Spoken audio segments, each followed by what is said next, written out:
में जाऊं।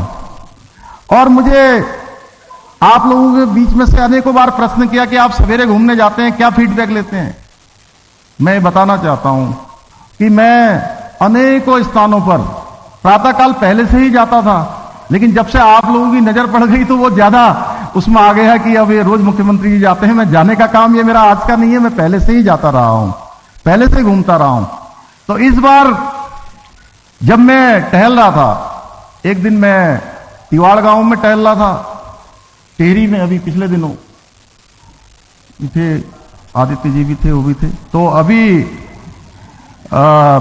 वहां पर टहलते हुए, और एक दिन चंपावत में एक बुजुर्ग मां के पास जब मैं पहुंचा, टहलते टहलते, जहां पर स्टेट गेस्ट हाउस है उससे नीचे घूमते हुए जब मैं पहुंचा, और उनको ये एहसास ही नहीं हुआ कि मैं उनके पास पहुंच गया हूं। और पानी भर रही थी नल में से नीचे आकर। तो मैंने उनसे वहीं की भाषा में पूछा, कुमाऊनी भाषा में। मैंने कहा, क्या हाल है किशन, कैसा लग रहा है आपको? तो वो इतनी खुश हुई, और उनके आंखों में जो मैंने, और उनके चेहरे पर जो एक भाव देखा कि नहीं, आप जिस दिशा में काम कर रहे हो वो अच्छा कर रहे हो, आगे बढ़ो, मेरा आशीर्वाद है तुमको, आगे बढ़ो, खूब काम करो। तो मैं सच बताऊं तो मुझे लगता है कि जब भी मैं मुख्य सेवक के रूप में, मुख्यमंत्री के रूप में, हमारे मंत्रिमंडल में लगभग एक दो जनों को छोड़ दिया जाए तो सभी मुझसे ज्यादा अनुभवी हैं, सभी ज्यादा बड़े अनुभव वाले हैं। उसके बावजूद भी जब मैं उस दायित्व पर होता हूं तो मुझे हमेशा कोई फैसला लेते समय वो मां दिखाई देती है, वो बहन दिखाई देती है, वो भाई दिखाई देता है, जो हमारे अंत में समाज के अंतिम छोर में काम करता है। अंतिम छोर में उसको कौन सी आवश्यकताएं हैं, किन साधनों की आवश्यकता है, किन योजनाओं की आवश्यकता है, उसके उनके चेहरों को देखता हूं मैं, और निर्णय लेने में आसानी होती है। पूरा फीडबैक मिलता है कि आखिर क्या चल रहा है, आखिर किस प्रकार की परेशानी हो रही है। भाइयों बहनों, हमारा जो संकल्प है वो विकल्प रहित संकल्प है, और विकल्प रहित संकल्प के साथ माननीय प्रधानमंत्री जी की जो अपेक्षा है कि उत्तराखंड को देश का श्रेष्ठ राज्य बनाना है, उसके लिए हम पूर्ण रूप से संकल्पबद्ध हैं। और हमने खबरों में आगे बढ़ते हैं। चैत्र नवरात्रि के अवसर पर चंपावत जनपद के सीमांत क्षेत्र में स्थित माता पूर्णागिरि धाम में माता के दर्शन करने आने वाले भक्तों का सैलाब आ गया है। माता सती के नाभि स्थल के रूप में पूजे जाने वाले पूर्णागिरि धाम में हर वर्ष लाखों की संख्या में तीर्थयात्री माता के दर्शन करने के लिए पहुंचते हैं। इस वर्ष भी नवरात्र के पहले दिन ही बड़ी संख्या में श्रद्धालुओं के जत्थे माता पूर्णागिरि के दर्शन करने पहुंचने लगे। आपको बता दें कि बीती 9 मार्च को मुख्यमंत्री धामी ने पूर्ण विधि विधान से पूजा पाठ कर माता पूर्णागिरि मेले का शुभारंभ किया था। नवरात्र के अवसर पर मेले में आने वाले तीर्थयात्रियों की संख्या को देखते हुए मेले में यात्रियों की सुरक्षा एवं व्यवस्था को सुचारू बनाने हेतु पर्याप्त मात्रा में पुलिस बल तैनात किया गया। मेला क्षेत्र में स्थापित 3 थाने एवं सभी चौकियां फुल अलर्ट पर हैं। टनकपुर पूर्णागिरि क्षेत्र के पुलिस क्षेत्राधिकारी अविनाश वर्मा ने मीडिया से बातचीत में बताया कि मेला क्षेत्र में यात्रियों की सुरक्षा हेतु पर्याप्त पुलिस बल तैनात है। आने वाले यात्रियों से हमारे द्वारा अपील भी की जा रही है कि अपने साथ आने वाले सभी यात्रियों का ध्यान रखें। कोई भी परेशानी या अनहोनी होने के हालातों में तुरंत निकटवर्ती पुलिस चौकी एवं थाने को सूचित करें।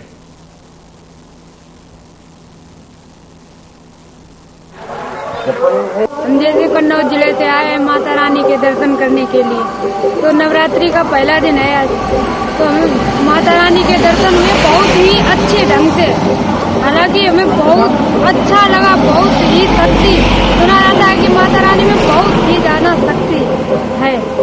क्योंकि आज ये पहला नवरात्र है और श्रद्धालुओं की काफ़ी संख्या यहाँ पर आई हुई है। इसके सुरक्षा के मद्देनजर सभी हमारे जो 3 अस्थायी थाने हैं, चौकियाँ हैं, थाने हैं, सभी को अलर्ट रखा हुआ है और जो हमको कुछ एक्स्ट्रा फोर्स मिला हुआ है उनको भी जगह जगह पर लगाया गया है।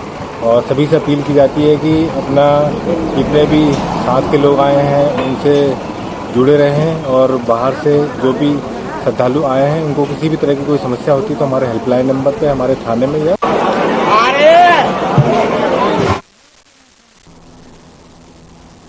बीजेपी प्रदेश प्रवक्ता विकास भगत अल्मोड़ा दौरे पर पहुंचे, जहां उन्होंने पत्रकार वार्ता कर प्रदेश सरकार के बजट की खूबियां गिनाई। प्रदेश प्रवक्ता विकास भगत ने कहा कि यह बजट प्रदेश के जनमानस की तमाम आकांक्षाओं को देखते हुए जारी किया गया है। बजट में किसान, युवाओं, महिलाओं, खिलाड़ियों समेत सभी वर्गों का विशेष ध्यान रखा गया है। साथ ही पर्यटन, कृषि, रोजगार, खेल पर सरकार का विशेष फोकस है, इसलिए इन विभागों के लिए बजट में धन की अच्छी व्यवस्था की गई है। साथ ही उन्होंने यह भी कहा कि यह बजट प्रधानमंत्री नरेंद्र मोदी के सपनों के अनुरूप उत्तराखंड के विकास में मील का पत्थर साबित होगा।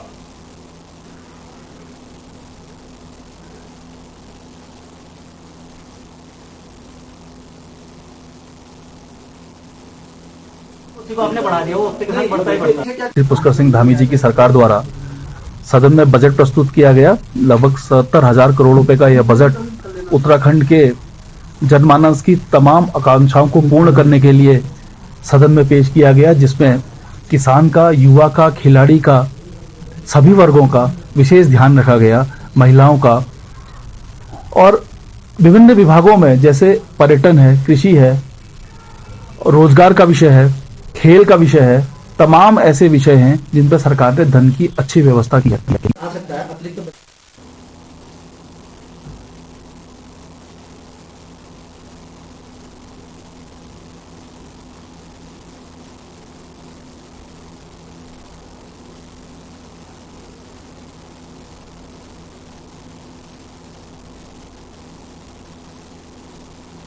अल्मोड़ा में हिंदू सेवा समिति की ओर से हिंदू नववर्ष के अवसर पर शोभा यात्रा निकाली गई।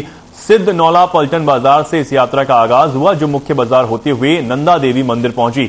इस शोभा यात्रा में छोलिया कलाकारों समेत कई सांस्कृतिक दलों और नगर के कई लोगों ने हिस्सा लिया। इस दौरान विधायक मनोज तिवारी ने सभी को हिंदू नववर्ष की शुभकामनाएं देते हुए कहा कि शोभा यात्रा के माध्यम से संस्कृत और परंपरा का एक संदेश देने का काम किया जा रहा है, जिसे आज देश ही नहीं बल्कि विदेशों तक बिखेरने की जरूरत है।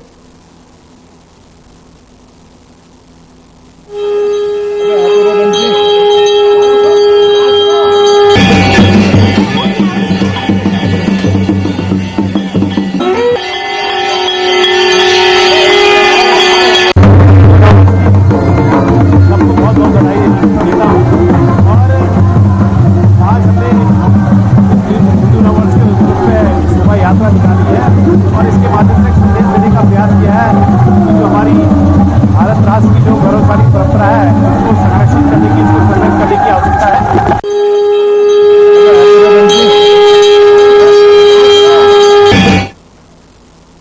उत्तराखंड की धामी सरकार चैत्र नवरात्रों को नारी शक्ति उत्सव के रूप में मना रही है। सरकार के इस फैसले पर विपक्ष ने सवाल उठाए हैं। उत्तराखंड कांग्रेस की मुख्य प्रवक्ता गरिमा मेहरा दसौनी ने कहा कि राज्य सरकार को अचानक नारी शक्ति का सम्मान करने की जो सूझी है वह अपने आप में हास्यास्पद है। कोई उत्सव मनाने से या पूजा पाठ से नारी शक्ति या मातृशक्ति का सम्मान नहीं होता, वह सम्मान तो कृत्यों में परिलक्षित होना चाहिए।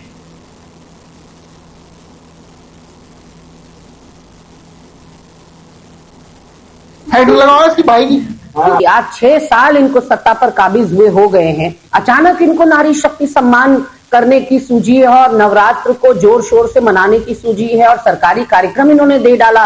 हर जिले में 1 लाख रुपया उसके लिए अलॉट कर दिया गया है। कहीं ना कहीं ऐसा लग रहा है कि भाजपा को महसूस होने लगा है कि उसके पापों का घड़ा भर चुका है, उनके कुकृत्य और कुकर्म इतने बढ़ चुके हैं कि आज के ही समाचार पत्रों की खबर है कि प्रदेश में महिलाओं के प्रति अपराध और हिंसा लगातार बढ़ रहे हैं। देखिए, कांग्रेस का काम है सस्ती लोकप्रियता हासिल करना। कांग्रेस का काम है सस्ती लोकप्रियता के लिए कांग्रेस के नेता बेतुकी बयानबाजी करते हैं। कांग्रेस के जो यहाँ के वरिष्ठ नेता हैं वो किस प्रकार से बेतुकी बयानबाजी करते हैं, ये प्रदेश के लोगों ने बार बार देख लिया।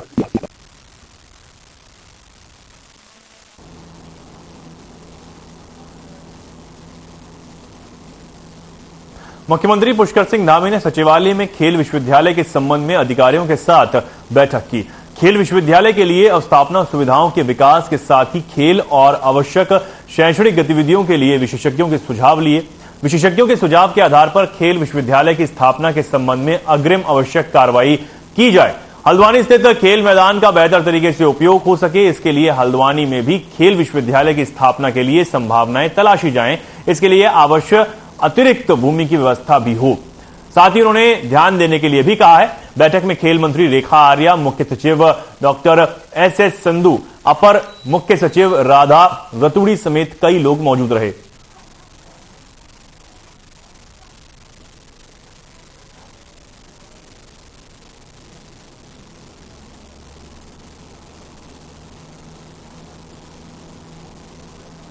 गंगनहर कोतवाली क्षेत्र के तेलीवाला गांव में नव विवाहिता की संदिग्ध परिस्थितियों में मौत हो गई। सूचना मिलने पर विवाहिता के परिजन बेटी की ससुराल पहुंचे, जहां उन्होंने ससुराल पक्ष पर हत्या का आरोप लगाया और परिजनों ने पुलिस को सूचना दी। मौके पर पहुंची रुड़की पुलिस शव को पोस्टमार्टम के लिए भेज दिया गया। विवाहिता का पोस्टमार्टम किया गया, जिसके बाद परिजन शव को अपने साथ ले जाने की जिद करने लगे। इसी दौरान लड़की और लड़की के पक्ष में कहासुनी हो गई। हंगामा देख पुलिस को बीच बचाव में आना पड़ा। तभी मृतका की बहन एम्बुलेंस के आगे आकर खड़ी हो गई और शव को ले जाने से रोक दिया। उसकी जिद थी कि वह शव को अपने साथ ही लेकर जाएगी। पुलिस ने बमुश्किल महिला को एम्बुलेंस के आगे से हटाया, जिसके बाद एम्बुलेंस को लड़के वालों के घर रवाना किया गया। इस दौरान परिजनों की पुलिस कर्मियों के साथ जमकर नोकझोंक भी हुई।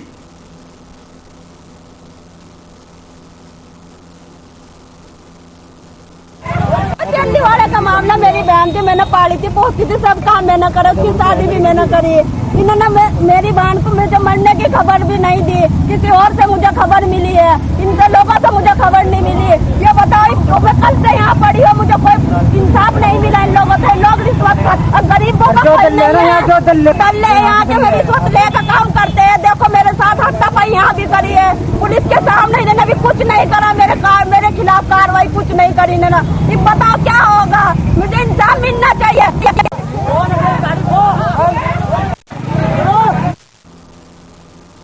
पौड़ी जिले के सतपुली उल्लेखित चौमासू मार्ग पर तेज रफ्तार बोलेरो अनियंत्रित होकर नदी में जा गिरी, जिससे वाहन चालक की मौके पर ही मौत हो गई। नदी के जलस्तर बढ़ने के कारण वाहन नदी में समा गया। इस बीच सतपुली थाने से पुलिस टीम व एसडीआरएफ की टीम भी मौके पर पहुंची।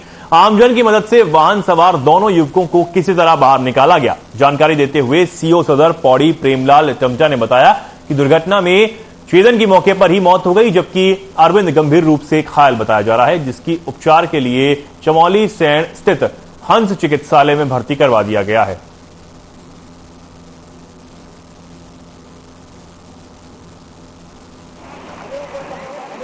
चौमासू वाले रोड पे गाड़ी जा रही थी और जैसे ही इन्होंने पहला जो मोड़ है वो मोड़ को जो है क्रॉस कर रहे थे, तो उसी क्रॉस करने के बाद गाड़ी जो है अनियंत्रित हो गई और नीचे जो है सीधा नदी में जा गिरी है, जिसमें 2 लोग सवार थे और एक आदमी की जो है मौके में मृत्यु हो गई थी, दूसरे को जो है हाई सेंटर के लिए रेफर कर दिया गया है। लेकिन स्थानीय लोगों को भी काफी हम आभार प्रकट करते हैं। साथ साथ जो है हमारे पुलिस ने फोर्स ने काफी उस पर जो है रेस्क्यू किया है, इसमें एसडीआरएफ मौके पे। बाजपुर के भूमि प्रकरण मामले को लेकर भूमि बचाओ मुहिम के संयोजक जगतार सिंह बाजवा ने प्रेस वार्ता आयोजित की। प्रेस वार्ता में जगतार बाजवा ने नेता प्रतिपक्ष यशपाल आर्य पर भूमि प्रकरण मामले को लेकर विधानसभा सत्र के दौरान बाजपुर की जनता के पक्ष में कोई बात नहीं रखने का आरोप लगाया। साथ ही उन्होंने कहा कि 20 गांव 5838 एकड़ भूमि का मामला 3 साल के बाद विधानसभा सत्र में पहुंचा है, लेकिन विधानसभा सत्र के दौरान भूमि प्रकरण मामले पर कोई सटीक निर्णय नहीं आया और मामला न्यायालय में विचाराधीन होने की बात कहते हुए उसे टाल दिया गया है। विधानसभा सत्र में बाजपुर की जनता की आवाज को बुलंद करने के लिए अपनी पार्टी के विधायकों के साथ सरकार के विरोध में धरना प्रदर्शन करते, लेकिन उन्होंने बाजपुर की जनता की समस्याओं को गंभीरता से नहीं लिया। साथ ही उन्होंने यह भी कहा कि यदि नेता प्रतिपक्ष यशपाल आर्य सरकार के विरोध में कोई कदम उठाएंगे तो बाजपुर की जनता और भूमि बचाओ मुहिम से जुड़े लोग यशपाल आर्य के साथ आंदोलन में भाग लेंगे।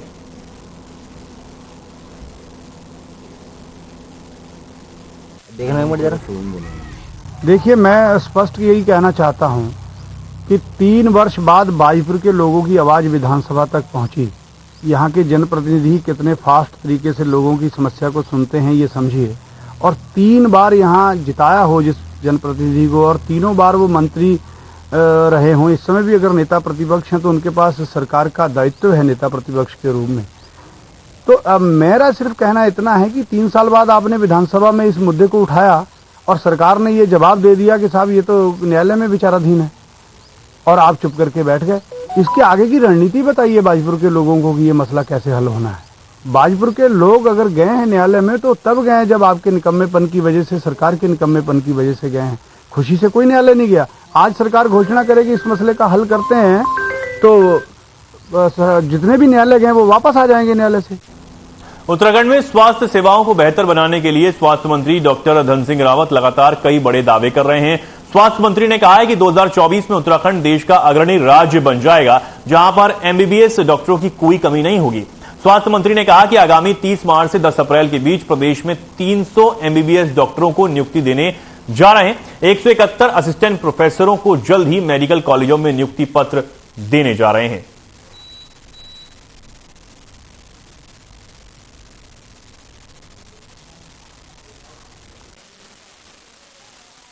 एक 171 असिस्टेंट प्रोफेसरों की नियुक्ति कर दिया अपने मेडिकल कॉलेजों में। बहुत जल्द हम उनकी भी नियुक्तियां देने वाले हैं।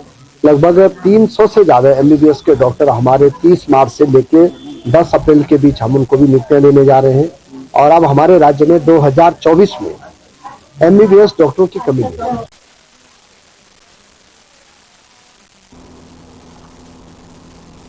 उत्तराखंड के दूरस्थ पहाड़ी इलाकों में गर्भवती महिलाओं को समय पर बेहतर इलाज की सुविधा मुहैया कराई जाएगी। प्रदेश के स्वास्थ्य मंत्री डॉक्टर धन सिंह रावत ने कहा कि सरकार की कोशिश है कि 100% संस्थागत डिलीवरी कराई जाए, जिससे मातृ और शिशु दोनों की मृत्यु दर को कम किया जा सके। साथ ही उन्होंने कहा कि दूरस्थ इलाकों में आवागमन की सुविधा न होने और सड़कों की खराब स्थिति की वजह से गर्भवती महिलाओं को समय पर अस्पताल नहीं पहुंचा पाने से तमाम तरह की दिक्कतें होती हैं। स्वास्थ्य मंत्री ने कहा कि ऐसी स्थितियों से बचने के लिए इन इलाकों में गर्भवती महिलाओं को पहले से किसी गेस्ट हाउस में या अन्य जगहों पर ठहरा दिया जाएगा, ताकि प्रसव पीड़ा के समय उनको समय से अस्पताल पहुंचाकर उनको बेहतर स्वास्थ्य सेवाएं मुहैया कराई जा सकें।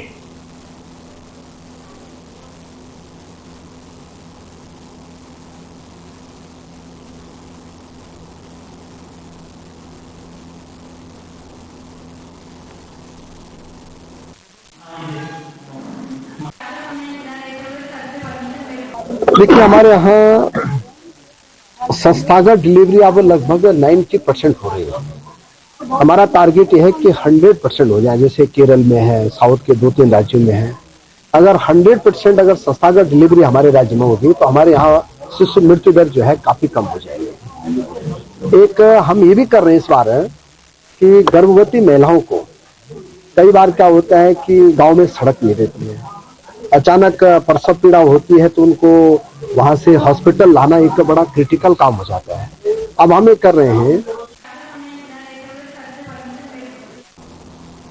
आंचल दूध में मेलामाइन की पुष्टि होने पर food safety and drug administration की ओर से आंचल निर्माता कंपनी पर मुकदमा दर्ज करवाया गया, जिसे लेकर नैनीताल दुग्ध उत्पादक सहकारी संघ के अध्यक्ष मुकेश बोरा ने हल्द्वानी के एक रेस्टोरेंट में पत्रकार वार्ता की। इस दौरान सफाई देते हुए उन्होंने कहा कि आंचल दूध सुरक्षित है और उपभोक्ताओं को इसके सेवन से कोई नुकसान नहीं है। इस मामले की दोबारा जांच करवाई जाएगी। साथ ही उन्होंने कहा कि आंचल गोल्ड के सारे सैंपल मानक पर खरे उतरे हैं। लैब ने क्लीन चिट भी दी है और ऐसे में 0.08 ppm का अंतर गले से नहीं उतर रहा। दूध के सैंपल को उच्च लैब में भेजकर मामले की जांच कराई जाएगी। बोरा ने साथ ही कहा कि आंचल दूध की छवि खराब करने की कोशिश भी हो सकती है, जिसपे वह विभागीय संलिप्तता पर भी जांच कराएंगे।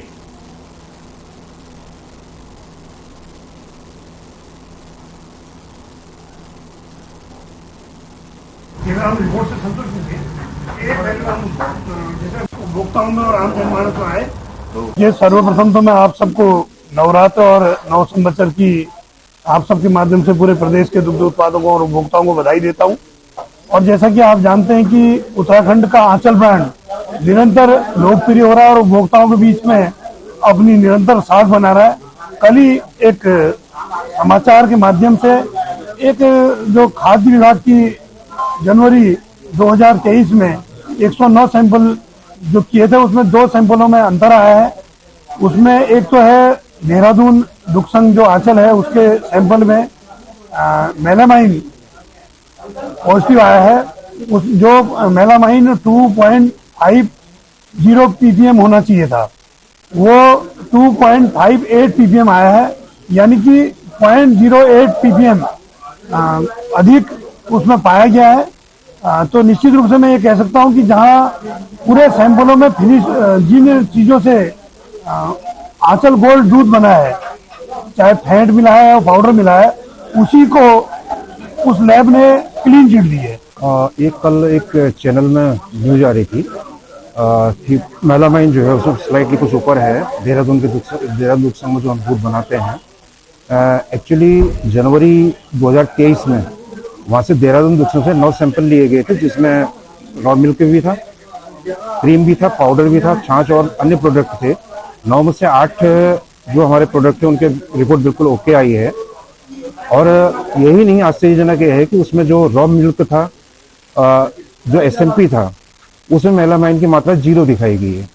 और जब उसी चीज से मिला करके फुल क्रीम मिल्क हमारे आंचल गोल्ड हम बना है, उसका जो टेस्टिंग हुई है उसमें जो मेलामाइन की मात्रा है वो 2.58 ppm दिखाई गई है, जबकि मैक्सिमम जो परमिसिबल है 2.50 ppm तक परमिसिबल है। तो एक स्लाइट अंतर है उसमें 0.08 का। उपभोक्ताओं में और आम जनमानस में आए। टिहरी और देहरादून के डोईवाला पुलिस ने संयुक्त रूप से कार्रवाई करते हुए 6 चोरियों का खुलासा किया। मामले में पुलिस ने जम्मू कश्मीर के एक शातिर चोर को गिरफ्तार कर सलाखों के पीछे पहुंचा दिया है। मामले में 2 आरोपी फरार चल रहे हैं, जिनकी गिरफ्तारी के लिए दोनों जनपदों की पुलिस टीम जम्मू में दबिश दे रही है।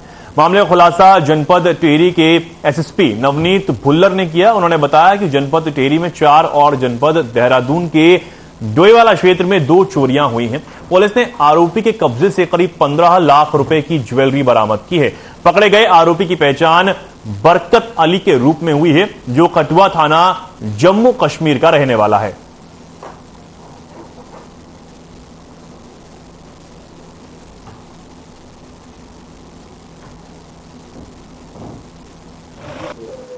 अभी हमारा थाना कीर्ति नगर, यहाँ पे 2 जगह बागवान और मलेठा में 2 घरों में चोरियां हुई थी। इसके अलावा देवप्रयाग में मुल्या गांव के पास एक घर में चोरी हुई थी और एक नरेंद्र नगर में एक मंदिर से चोरी हुई थी। तो इस संबंध में जो थाना देवप्रयाग, थाना कीर्ति नगर, SOG इनकी संयुक्त टीम ने इसमें ये लगातार प्रयास कर रहे थे। लगभग इसी समय जो डोईवाला में 2 चोरियां हुई हैं, तो जब ये CCTV की बेसिकली पुलिस को इसमें काफी सारे CCTV देखे तो पुलिस को उससे जानकारी मिली। एक संदिग्ध मोटरसाइकिल और कुछ संदिग्ध इसमें पहचान में आए और इसमें जो अभियुक्त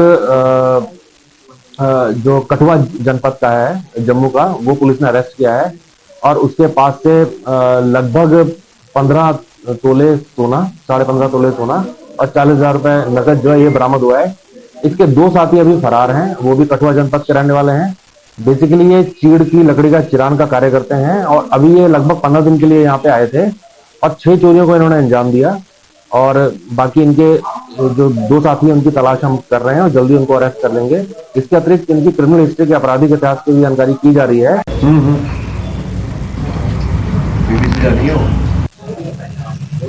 बाकी ज्वेलरी है और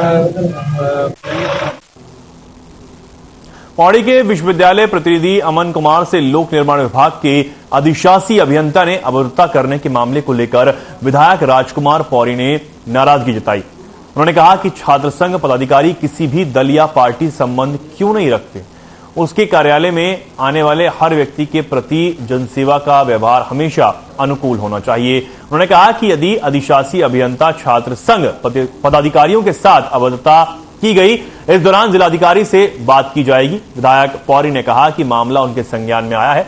उन्होंने मामले में अधिशासी अभियंता छात्र संघ पदाधिकारियों की वार्षिक समारोह कार्यक्रम के नियंत्रण की बात सुने बिना उनके साथ अभद्रता किए जाने पर नाराजगी जताई। कहा कि छात्र संघ के पदाधिकारियों के साथ बात सुने बिना अभद्रता करना गलत बात है।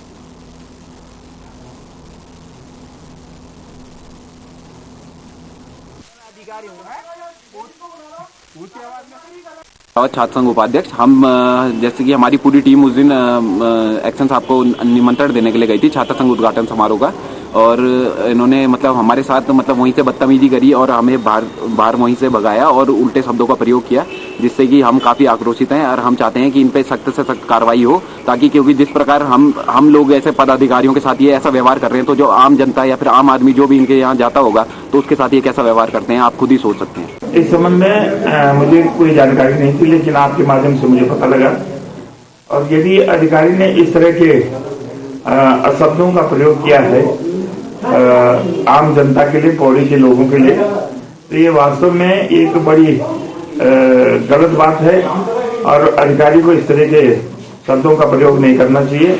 इस संबंध में मैं जिलाधिकारी से बात करूंगा कि अगर ये ऐसा प्रकरण आया है तो इसलिए ये जांच का विषय है और इसमें त्वरित अधिकारी के खिलाफ कार्रवाई होनी चाहिए। जी, हम पौड़ी के निर्माण खंड में आज मुख्य अधिशासी अभियंता से मिलने के लिए गए थे।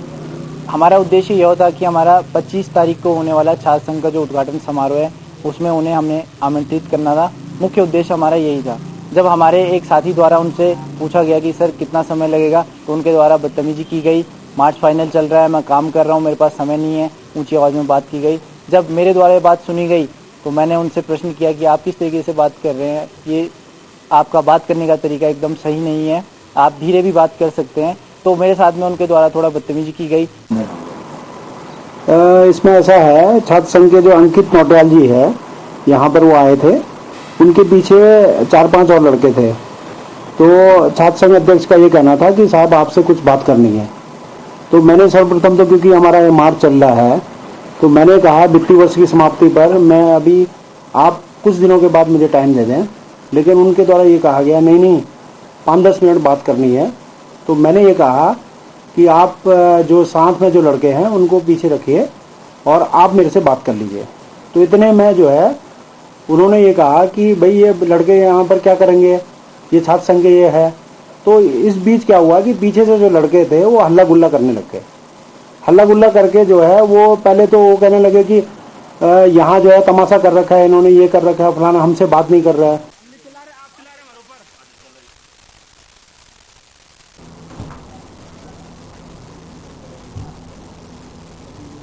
खबरों में फिलहाल के लिए इतना ही। नमस्कार।